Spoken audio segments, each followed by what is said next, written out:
মুস্তাফিজুর রহমানকে আইপিএল থেকে ছেড়ে দেওয়ার নির্দেশ দিয়েছেন ভারতের হাইকমিশন। এখন কথা হইল আইসিসির নিয়ম তো ক্রিকেটের জায়গায়, রাজনীতির জায়গায়। তাহলে ইন্ডিয়া তাদের রাজনীতি ক্রিকেটের উপর উড়াইবে কেন? বুঝছেন? যাই হোক, ওটা ইন্ডিয়ার বেলায় চলে। ঠিক আছে, ইন্ডিয়া যেইটা করবে ওইটাই নিয়ম।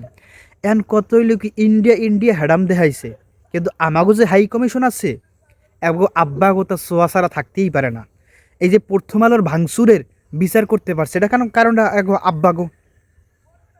ডেইলি স্টারের ভাঙচুরের বিচার করতে পারছে, কারণ এটাও আগো আব্বাগো। এবার ইলিয়াস ভাইয়ের যে টেলিভিশন আছে সেটা বন্ধ করে দিতে পারছে, কারণ হ্যাঁ আব্বাগো বিরুদ্ধে কয়। ঠিক আছে, আমাকে হাই কমিশন এটা ছাড়া থাকতেই পারে না। আব্বাগো তার নাসাইটটা এটা থাকতেই পারে না।